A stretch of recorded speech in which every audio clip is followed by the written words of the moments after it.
반갑습니다. 오늘 에스겔 1장 말씀을 함께 나눌게요. 1절로 3절까지의 말씀을 세 번역으로 제가 읽습니다. 때는 제 30년 넷째 달 5일이었다.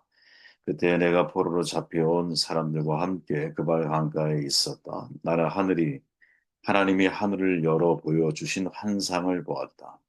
여호야긴 왕이 포로로 잡혀온 지 5년째가 되는 그달 5일에 주님께서 바벨로니아 땅의 그발 강가에서 부시의 아들인 나 에스겔 제사장에게 특별히 말씀하셨으며 거기에서 주님의 권능이 나를 사로잡았다. 아멘.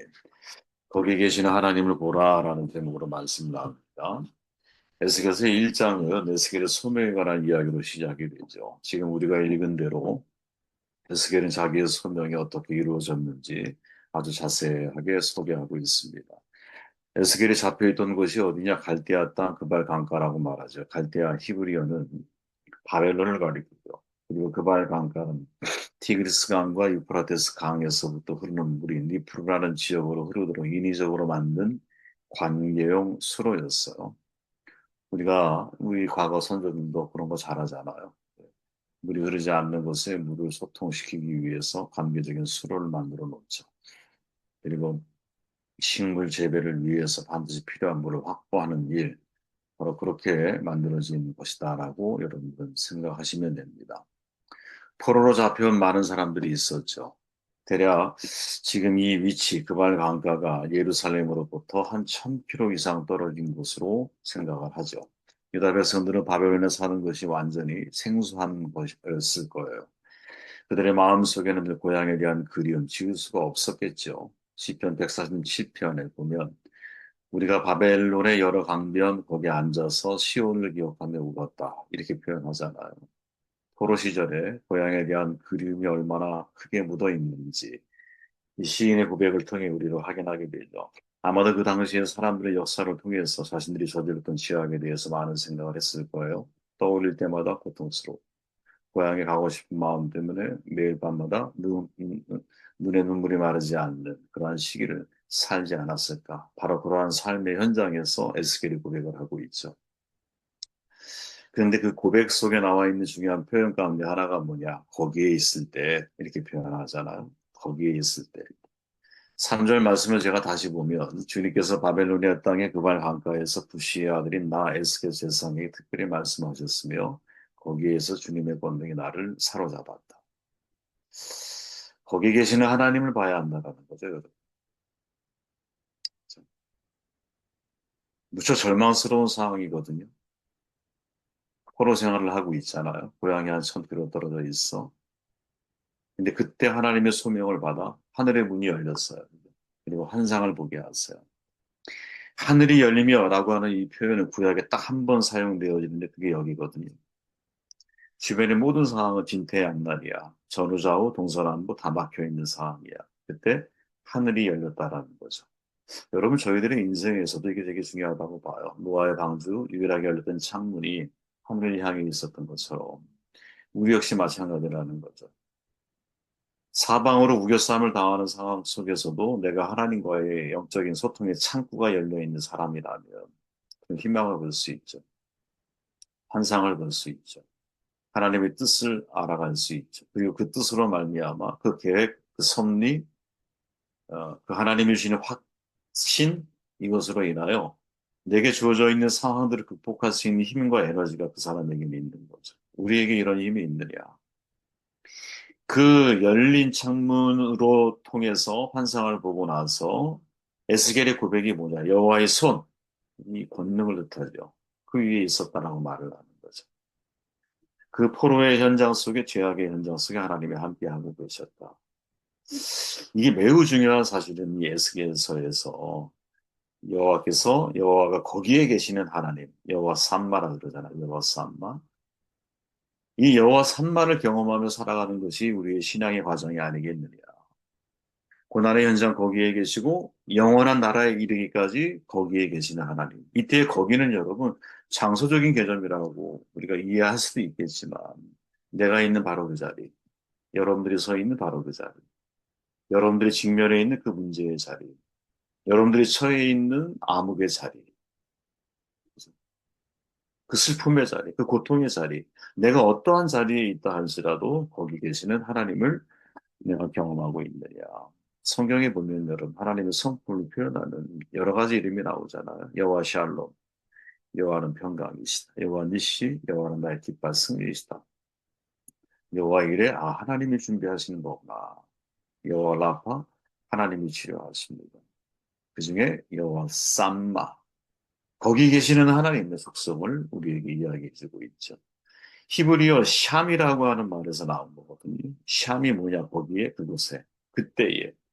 그러니까 장소와 여러분, 시간적인 개념이 다 내포되어져 있는 거죠. 거기라고 하는 장소 플러스 그때, 때라고 하는 시간적인 개념이 포함되어져 있는 거죠. 근데 이 때 속에, 혹은 이 장소 속에 어떤 거를 대비해 놓아도 여러분, 다 하나님이 거기 계신다라는 거죠. 이걸 우리가 믿고 있느냐. 여러분, 이거 정말 믿고 계십니까? 그죠? 성경에 보면 여러분, 여호와 삼바야 하나님이시잖아요. 하나님이 너와 그의 가족과 함께 하시지. 그죠? 유일하게 있는 창문 역시 하나님과의 소통의 창구야. 그곳에 늘 하나님이 함께 하셨어. 형상 언어로 우리에게 증명된 게 있죠. 다니엘의 세 친구. 그 세 친구가 풀무불에 던져졌는데 분명 세 명이 들어갔는데 네 명의 그림자가 보여. 여호와 삼바죠. 여호와 삼바. 출애굽한 이스라엘 백성들에게 여호와 삼바가 있었죠. 불기둥과 구름기둥. 왜 이렇게 구약에서는 끊임없이 구약은 일종의 영화로 얘기하면 영상과 같고 신약은 영상에 대한 번역과 같죠. 대사와 같아. 그 영상만 보면 이해가 안 돼.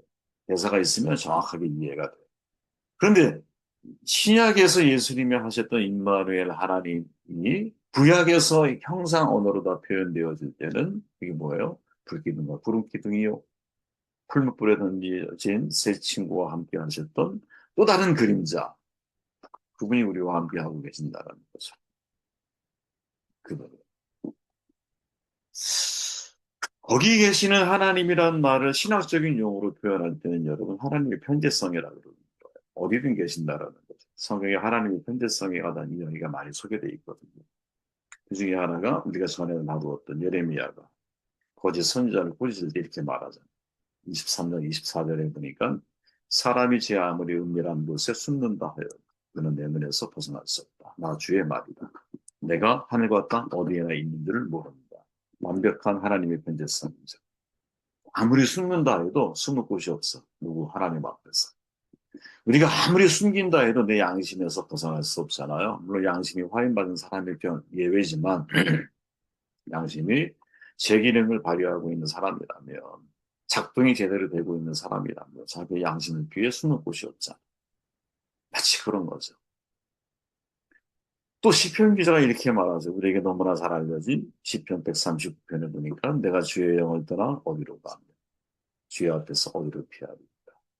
내가 하늘에 올라갈지라도 거기 계시며 스월에 내 자리를 펼지라도 거기 계시니 내가 새벽 날개를 치며 바다 끝에 가서 거주할지라도 거기서도 주의 손이 나를 인도하시며 주의 오른손이 나를 붙드시리이다.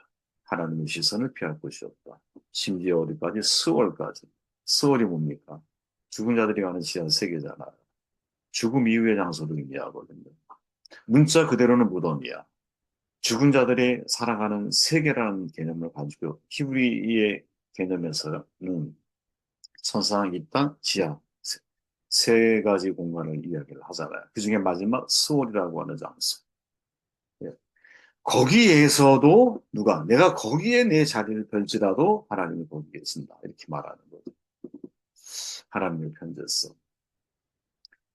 참 이거를 여러분 우리가 잊지 말려고 우리의 신앙으로 내재화시켜야 된다고 저는 생각을 해요. 사람은 여러분 태어나 죽을 때까지 시간과 공간의 제약을 받잖아. 내가 교회에 있으면서 동시에 집에 있을 수 없어. 차에 타고 있으면서 동시에 사무실에 있을 수도 없어. 왜? 시공간의 제약을 받기 때문에. 그러나 여기 계신 하나님은 내가 어디에 있든지 간에 그 하나님의 나와 동행하고 계시고 거기에 나와 함께하고 계신다. 그래서 이 신앙은 거기 계신 여호와 삼바 신앙은 그대로 연결되어지는 것이 바로 코람데오인 거죠. 코람데오. 네, 내가 하나님 앞에서 나와 함께 하고 계시는 하나님 앞에서 내 인생을 살아가고 있는 그 신앙이 나에게 있느냐. 에스겔은 끊임없이 그것을 이스라엘 백성들에게 선언하고 있는 거죠. 왜? 그들은 지금 너무나 어려운 암흑의 시기를 살아가고 있잖아. 거기 계시는 하나님을 말할 때 바로 거기는 진짜 인생의 암흑이잖아. 내일이 보이지 않아. 이게 1, 2년을 끝난 문제가 아니거든요. 70년을 그렇게 보내야 돼. 그런데 바로 그 자리에도 하나님이 함께 하신다는 사실이 이 메시지를 듣는 누군가에게는 얼마나 큰 위로요, 얼마나 큰 용기가 될 수 있겠느냐.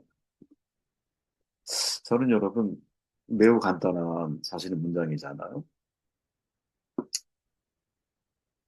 근데 이 문장이 우리의 신앙의 거룩성을 만들어가는 데 있어서 가장 중요합니다. 우리의 신앙은 특별히 긴장의 끈을 놓치지 않고 동시에 어떠한 절망적인 상황 속에서도 나를 흔들리지 않게 만드는 아주 중요한 신앙의 하나의 관점이 있다면 여호와 삼마 하나님이 거기 계시는 하나님. 이때 거기는 때와 장소를 다 가르쳐. 내가 인생의 암흑길을 지날 때도 하나님이 나와 함께하고 계시고